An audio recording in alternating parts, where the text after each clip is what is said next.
Merci de votre fidélité. 20h sur la télévision Futur Média. Bonsoir à toutes et à tous. Bienvenue à cette principale édition. Les titres, c'est tout de suite. L'une des voix emblématiques de nos radios nationales s'est éteinte à jamais. Mbaye Sidi Mbaye nous a quittés ce 14 avril. Journaliste formateur au CESTI, le doyen était également porte-parole du CRED qui devint plus tard le CORED, le Conseil pour le respect de l'éthique et de la déontologie. Les familles des victimes du Diola réclament l'audit du mémorial musée. Ces familles regroupées en association réclament pour des raisons de transparence un bilan sur la gestion de l'infrastructure. Elles souhaitent par ailleurs que les orphelins et rescapés du naufrage de Diola soient impliqués dans la gestion du monument. L'État hébreu cible de nouvelles attaques ce dimanche, des tirs de drones et de missiles que le régime iranien attribue à Israël. Cette offensive a déclenché dans le monde une vague de réactions. Voilà pour les titres. Le développement, c'est tout de suite.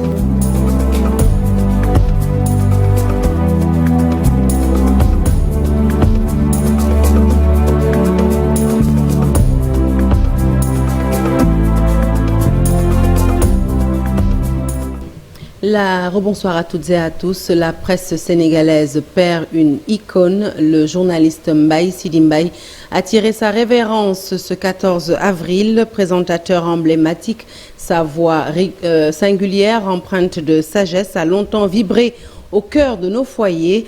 Formateur au CESTI, Mbaye Sidi Mbaye fut également ancien président de la section sénégalaise de l'Union internationale de la presse francophone, une figure remarquable des médias dont le parcours restera à jamais gravé dans nos mémoires. Habib Faye.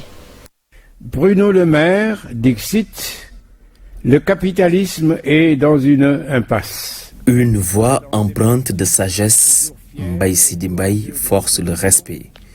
Il laisse orpheline toute une génération et une corporation. Le journaliste émérite fut président de la section sénégalaise de l'Union internationale de la presse francophone. Formateur en journalisme au CESTI, porte-parole du CRED, Conseil pour le respect de l'éthique et de la déontologie, ancien nom du CORED, dirigé par le défunt Kader Diop et créé en 1998. Ses chroniques sur la RFM jusqu'à une époque récente étaient bien inspirées et succulentes, abordant diverses thématiques étalant sa vision du monde dans un esprit constructif. Le rêve brisé de l'orphelin. Une fin d'après-midi, un père sans doute heureux d'être seul avec son fils se laisse aller à une confidence sous forme de promesse-annonce.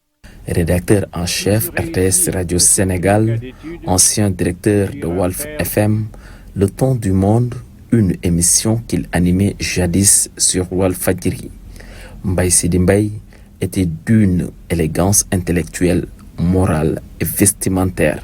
Hommage et réaction à l'annonce de sa mort, des témoignages sont nombreux, salutaires et fascinants à la hauteur de sa personnalité. Un monument de la presse africaine que nous perdons, mais dont les grands faits resteront à jamais gravés dans les mémoires. Et puis sachez que la levée du corps de Mbaye Sidi Mbaye est prévue ce lundi à 10h à la morgue de l'hôpital Fann. Elle sera suivie de son inhumation au cimetière musulman de Yoff. Paix éternelle à son âme. Des individus non encore identifiés ont manifesté leur opposition au projet de construction d'une station essence. Ça se passe au quartier Kercher de Diourbel. En plus de démolir la construction, ils ont brûlé et saccagé tous les matériaux. Serigne Modou Gueye est responsable du chantier. Il s'exprime au micro de Babacar Diouf. Du matin, là, au téléphone, xamal ma ni donc ñu ngi saccagé chantier bi si la jógee suma. C'est vers 2 heures du matin qu'on m'a appelé au téléphone pour m'alerter. Quand je suis venu, j'ai trouvé les gens en train de tout démolir. Vraiment, c'est déplorable. Et c'est un acte ignoble. Un projet de station qui peut employer 40 personnes, toutes de Diourbel. Et pourtant, je pouvais l'amener à Dakar. mais je ne l'ai pas fait. En tant que fils de Diourbel et de Keur Cheikh, je regrette cet acte ignoble vraiment. C'est un projet pour une station d'essence, une supérette et un restaurant. Et vraiment, c'est un plus pour Diourbel ce projet-là, surtout sur le plan éclairage et sécuritaire. Aussi, les jeunes peuvent y travailler et gagner leur vie. Il avait tous ses papiers légaux, c'est pour cette raison que nous l'avons soutenu pour ce projet. Dans le Wallo, les producteurs étaient en conférence de presse. Ils attendent beaucoup du nouveau gouvernement et ont mis sur la table plusieurs doléances. Selon Tandakha Ndiaye, la nationalisation des entreprises qui s'activent dans le domaine de l'engrais doit être aujourd'hui une priorité du gouvernement. Tandakha Ndiaye a également plaidé pour l'intégration des Sénégalais dans les entreprises étrangères qui produisent du riz dans notre pays, l'autonomisation de la mécanisation et la formation des rizeries pour la transformation d'un riz de qualité. Nous l'écoutons avec Ousseynou Diop. Je prône également la valorisation des technologies agroalimentaires et le renforcement des chaînes de valeur céréalières. Je prône l'intégration de la recherche agroalimentaire et la recherche agricole. Sans parler de la mécanisation et des équipements. En ce qui concerne la mécanisation, je prône la mise en place de directions chargées de la mécanisation.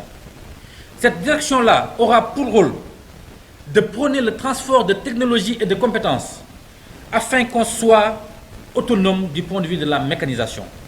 Les machines qu'on reçoit de l'Asie, les machines qu'on reçoit de l'Europe, ces machines-là doivent être tropicalisées. Mais également, il nous faut accentuer la transformation du riz local entier en riz brisé de qualité. Parce qu'on sait tous que le Sénégalais, il est friand du riz brisé. Donc ces rizeries-là doivent être orientées production de riz, mais production de riz brisé de qualité. Les habitants de Keur Ndiéba Fall réclament de meilleures conditions de vie. En effet, cette localité de la commune de Cap Gueye dans le département de Kébémer est confrontée à un manque d'infrastructures sociales de base. Sur place, les populations demandent au nouveau gouvernement de leur apporter de l'électricité, de l'eau potable, une infrastructure de santé adéquate, mais aussi et surtout des pistes de production pour désenclaver le village. Le reportage est signé Tcherno Fall. Arborant des brassards rouges et scandant des slogans de revendication, les habitants de Ndiébel Fall se sont mobilisés pour attirer l'attention des autorités sur les défis quotidiens auxquels ils font face. Parmi les principales préoccupations figure l'absence d'électricité qui entrave le développement économique et éducatif de la communauté. Les préoccupations majeures de la population de Ndiébel s'agit de l'électricité d'abord, parce que sans électricité, nous ne pouvons pas exercer certaines activités. Par exemple, rien que pour avoir de l'eau fraîche, vous allez en Danfal, alors que ça, ce n'est pas normal pour un village de cette taille. L'accès à l'eau potable et à la santé constitue également des défis quotidiens pour les résidents de Ndiébel Fall. Il n'y a pas d'assez d'eau ici à Ndiébel. Nous rencontrons d'énormes difficultés pour avoir de l'eau suffisante. La case santé n'est plus fonctionnelle. Pour faire nos premiers soins, il faut aller à Djokoul ou à Kabgay ou à Ndanfal pour le faire. Alors que les moyens de déplacement sont très difficiles ici. Les villageois demandent également le désenclavement de la localité et la construction d'un collège dans cette zone. Nous réclamons ça, avoir une route pour pouvoir acheminer nos produits agricoles vers les centres urbains.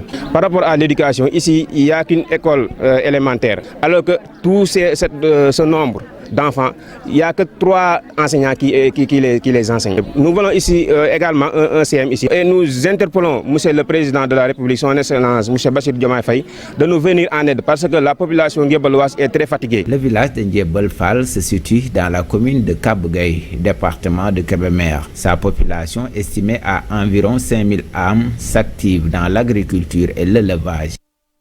Je vous l'annonçais en titre, l'Association nationale des familles des victimes et rescapées du naufrage, le Joola, a organisé sa toute première conférence de presse depuis l'accession du président Bassirou Diomaye Faye à la magistrature suprême.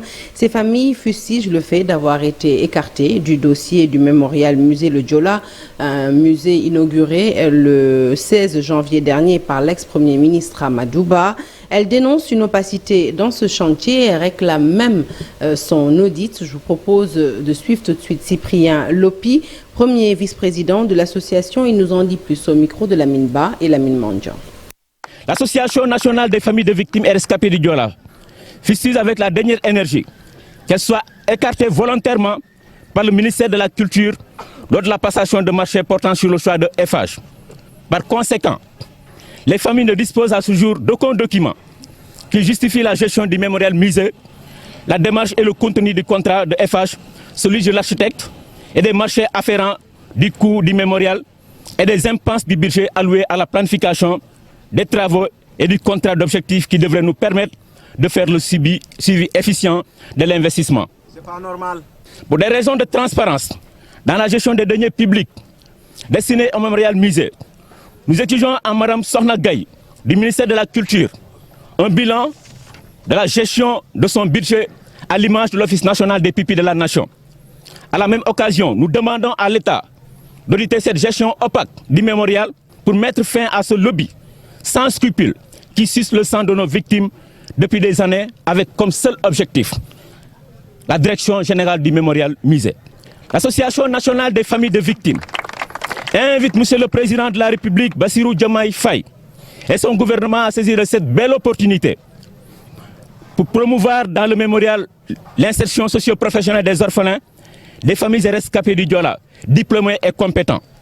À cet effet, elle sollicite une audience pour faire le point si les avancées notoires enregistrées dans la gestion de ce dossier et échanger sur les perspectives d'avenir.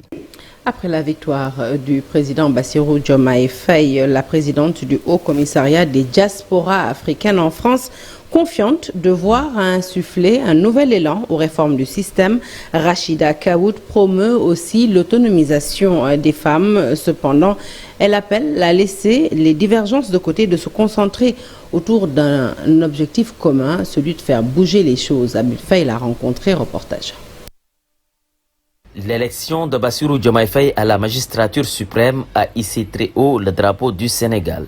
Un modèle de démocratie que continue de saluer les autorités internationales. Rachida Kaout, présidente du Haut Commissariat des diasporas africaines en France, est venue prêter main forte au président de la République. C'est la démocratie qui a gagné, mais pas n'importe quelle démocratie. C'est cette démocratie qui a rejeté la démocratie que nous avons connue avant l'ère de Diomaye, justement Faye. La démocratie qui était là en place avant, c'est une démocratie qui a quand même permis de mettre en prison plus de 2000 personnes. Alors, est-ce qu'on peut toujours parler de démocratie? C'est pour ça, en fait, je tiens vraiment à dire que oui, le Sénégal est un pays avec une exemplarité en termes de démocratie, et les Sénégalais l'ont prouvé en élisant justement de manière démocratique. La diaspora a joué un rôle prépondérant pour la victoire des patriotes du Sénégal. Pour elle, il conviendrait d'insuffler un nouvel élan aux réformes du système. Et aujourd'hui, ce sont les idées. Ce sont les idées qui voyagent. Ce sont les idées qui sont en train d'être semées dans la tête de chaque personne. Et les jeunes encore plus. Au final, c'est toujours le peuple qui décide. On vient de le voir. Moi, je suis sénégalaise de cœur. Je peux vous dire que le Sénégal me rend fière. Quand je vois ça, je me dis, oui, il y a de l'espoir. Et oui, même si le continent africain est dans une grande crise. Elle invite à l'union autour d'un commun objectif pour créer de grandes choses. Mais au préalable, il faut laisser les divergences de côté. Parce qu'au final, qu'est-ce qu'on veut laisser? Eh bien, on veut laisser une terre pour nos enfants, où il fait bon vivre. On veut laisser du travail aussi pour nos jeunes, parce que oui, eux aussi ont le droit de s'épanouir et que c'est pas toujours les mêmes qui réussissent. Il faut le dire. Et il faut qu'on soit accompagné aussi par tous ces dirigeants, entrepreneurs qui ont réussi. Rachida Kaout prône aussi pour l'autonomisation des femmes. Aider à l'autonomisation de la femme il faut aider toutes les femmes porteuses de projets, mais au-delà de ça, celles qui sont dans l'agriculture, celles qui sont dans l'artisanat, elles ne savent pas commercialiser à une grande échelle leurs produits. C'est là qu'on peut les accompagner en réalité. Et la diaspora, justement, qui est à l'étranger, nous sommes en train de travailler pour aiguiller une petite participation, vous voyez, des fonds qu'elles envoient à des projets structurels. Le Haut Commissariat des diasporas africaines en France regroupe plus de 1200 associations pour faire bouger les choses sur le plan politique, économique et éducatif. Cet outil réunit les émigrés et les descendants d'immigrés structurés au sein de leur propre communauté. Et puis sachez que le Premier ministre, chef de gouvernement de la République de Guinée, est arrivé ce samedi 13 avril 2024 à Dakar dans le cadre d'une visite privée accompagné d'une forte délégation et de son staff. Amadou Ouriba s'est rendu dans la famille du regretté ancien Premier ministre Mohamed Boun Abdallah Dionne pour présenter ses condoléances à sa famille et au peuple sénégalais. Mohamed Boun Abdallah Dionne était un grand ami du Premier ministre Amadou Ouriba. Les deux hommes ont fréquenté le lycée Lamine Gueye de Dakar. Par ailleurs, le chef du gouvernement guinéen a saisi l'opportunité de sa présence à Dakar pour rencontrer son homologue Ousmane Sonko, une occasion pour les deux personnalités d'échanger sur le renforcement des liens d'amitié et de coopération entre le Sénégal et la Guinée sur les orientations du président de la République, le général de corps d'armée Mamadou Doumbia et son homologue, le président Bassirou Diomaye Faye. Cet arrêté portant nomination du directeur de cabinet du Premier ministre, directeur de cabinet désormais en la personne de M. Ibrahima Gueye, administrateur civil principal de classe exceptionnelle, matricule de solde numéro 518-381P, et donc nommé directeur de cabinet du Premier ministre Ousmane Sonko. Le présent arrêté est enregistré, publié et communiqué partout où besoin sera. Voilà, un arrêté signé par le Premier ministre Ousmane Sonko. Allez, nous parlons des cadres de PASTEF, conseillers municipaux et responsables de la coalition Diomaye Président, qui ont tenu un point de presse à Tasset. Ils exigent des nouvelles autorités l'audit du foncier de la mairie de Tasset. Selon ces derniers, eh bien, des irrégularités sont constatées. En plus de cela, ils demandent au président Bassirou Diomaye Faye de mettre fin au problème d'eau potable vécu à Tasset. Le reportage est signé Charanta Diop. Ils sont responsables politiques de PASTEF, Awalé de Dr Abdourahmane Diouf, FDS Les Galloirs de Dr Babacar Diop, Le Goût Sénégal, tous regroupés au sein de la coalition Diomaye Président de Tasset, se félicitent de la large victoire de la coalition à Tasset. Tidiane Diop est le coordonnateur de PASTEF à Tasset. De 62% des voix. Une victoire historique, sans précédent dans toute l'histoire politique de notre chère commune. Nous tenons à lui rappeler aussi, Tasset est une terre de dialogue et de partage. Les responsables de la coalition Diomaye Président de Tasset exigent de nouvelles autorités, un audit sans complaisance de la mairie de Tasset et du PNDL, dont le maire de Tasset est l'actuel secrétaire exécutif.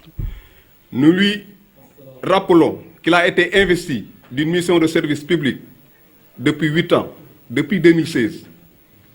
Il ferait mieux d'aller répondre à ce principe de réduction des comptes plutôt que de plier ses bagages pour dire que nous allons faire dans la transhumance. Cela ne lui honore pas. Sur les difficultés de la localité, Aluntine estime que Tasset va mal. Il exhorte le gouvernement à l'amélioration significative et continue du bien-être des populations de Tasset et environ. Tasset a des problèmes d'eau, malgré que les forages sont là. Tasset a des problèmes de mal-gouvernance, que ce soit le service public ou autre chose. Les lampadaires et autres sont là, les routes chaotiques, etc.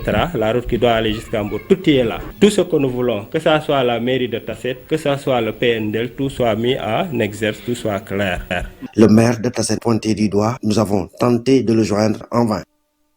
L'érection de Jolof en région, la revitalisation des vallées fossiles, la réhabilitation du centre de recherche zootechnique et des abattoirs à Dara, c'est le souhait du mouvement Jolof en marche, un allié de la coalition Diomaye Président. Ils ont fait le plaidoyer en marge d'une rencontre politique organisée à Dara pour tirer justement le bilan de l'élection présidentielle. Idrissa Samb est président du mouvement Jolof en marche. Il s'exprime au micro de Mamadou Moustapha Ndiaye et Sidi Thiam. Une région. Le Jolof doit être érigé en région. D'ailleurs, la régionalisation des pôles historiques fait partie du projet du candidat Bassirou Diomaye Faye. Si on parle de Ferlo, on fait allusion au Jolof. En 1459, tous les royaumes venaient à Yang pour verser leurs impôts. Certains amenaient même du sel, d'autres du sable. Une fois érigé en région, Jolof aura son tribunal, un hôpital régional, un service de fiscalité, une perception régionale. Personne n'aura plus besoin de se déplacer jusqu'à Louga pour chercher un papier administratif. Les populations ont aussi besoin de la revitalisation des vallées fossiles, ce qui va faciliter le maraîchage.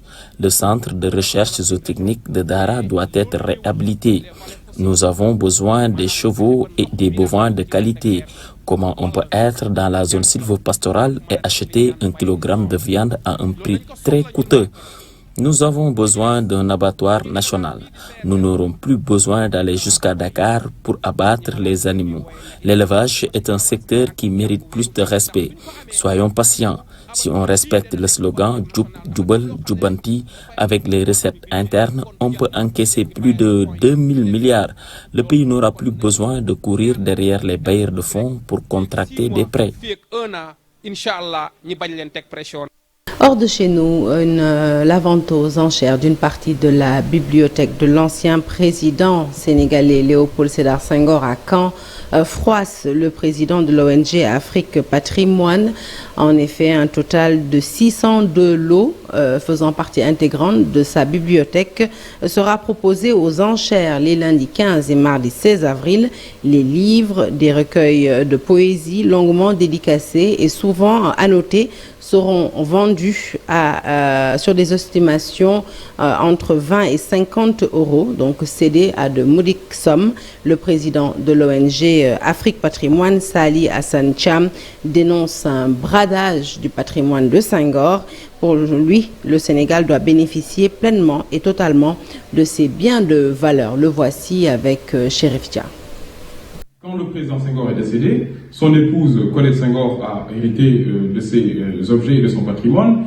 Quand Madame Senghor est décédée également, c'est sa sœur qui a hérité de ses objets et l'ensemble de son patrimoine. Quand cette dernière est décédée, c'est sa gouvernante qui s'occupait d'elle durant ces derniers jours qui a hérité de ses objets. Donc aujourd'hui, on se retrouve dans une situation où c'est une personne tierce qui a entre les mains l'ensemble du patrimoine de Senghor. Ce qui est très grave, mais on n'est pas au niveau où on doit situer les responsabilités. Il y a une situation qui est présente, une vente aux enchères est organisée le 16 avril, l'État du Sénégal doit avoir la préemption sur l'ensemble du patrimoine de Senghor. Ce qu'il faut comprendre également, c'est que cette dame-là est obligée de payer 60% d'impôts au fisc français. C'est un trésor littéraire, patrimonial, extrêmement riche qui risque d'être éparpillé un peu partout dans le monde. Raison pour laquelle la solution aujourd'hui serait que les deux États puissent en discuter et de voir comment, par le biais du ministère de l'économie et des finances français, de voir comment régler ce sujet-là. Donc, je vous donne rendez-vous ce mardi à Caen pour mettre de la lumière sur ce sujet-là. Et on attend également qu'une décision soit prise rapidement du côté du Sénégal. Le Sénégal doit réagir. Il y a 6 mois de cela, l'État sénégalais avait racheté l'ensemble des objets personnels du président Senghor. Et là, aujourd'hui, on est dans une situation urgente où l'État du Sénégal doit poser un acte. Il doit poser un acte très fort. On est dans une période où toute la politique est en train de se recomposer. On est dans une période où les repères sont totalement brouillés, raison pour laquelle on doit lancer un message très fort. D'abord à nos concitoyens, ensuite à toute l'Afrique, mais aussi à la communauté internationale, comme on vient de le faire dernièrement lors de nos élections présidentielles, en donnant une leçon de démocratie au monde entier. Je vous l'annonçais en titre, tirs de drones et de missiles contre l'État hébreu. C'était hier, dans la nuit de samedi à dimanche. L'offensive est menée en réponse à une attaque aérienne du consulat iranien à Damas, en Syrie, ce 1er avril. Une attaque donc que le régime iranien attribue à Israël.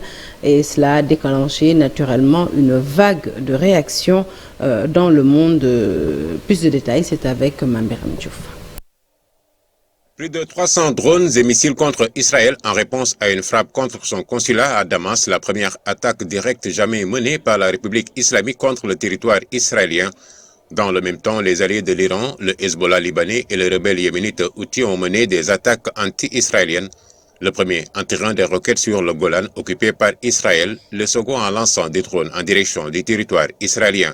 Le G7 a condamné unanimement dimanche l'attaque iranienne contre Israël, appelant dans le même temps les partis à la retenue. L'État hébreu et les pays alliés ont déjoué dans la nuit de samedi à dimanche l'attaque iranienne contre son territoire en interceptant 99% des tirs, a déclaré dimanche le porte-parole de l'armée israélienne. Le Conseil de sécurité doit se réunir d'ailleurs dans les prochaines heures. Le ministère iranien des Affaires étrangères a annoncé aujourd'hui avoir convoqué les ambassadeurs du Royaume-Uni, de France et d'Allemagne pour protester contre les positions qualifiées d'irresponsables de certains responsables de ces pays concernant la réponse de l'Iran à la série d'actions du régime sioniste contre les ressortissants et les intérêts de son pays. En se portant à la défense d'Israël face à l'attaque sans précédent samedi de l'Iran, le président américain Joe Biden a joint le geste à la parole.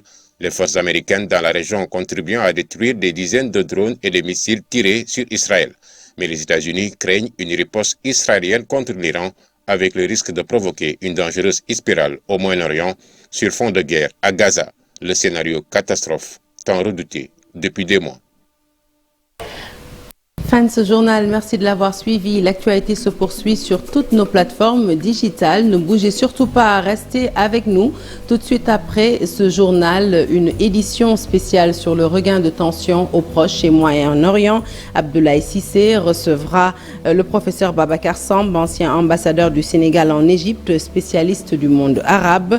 Colonel Babacar Diouf, chercheur indépendant. Lamine Sarr, enseignant-chercheur, docteur en sciences politiques, et Ali Farid Ndiaye, chercheur en relations internationales, spécialité études américaines. Enfin, un panel d'experts pour comprendre tout sur le conflit et ses implications dans la géopolitique internationale. Un menu assez alléchant, je vous invite à suivre donc tout de suite après ce journal avec Ablaye Cissé aux manettes. Excellente suite de programme et bon début de semaine à toutes et à tous. Au revoir.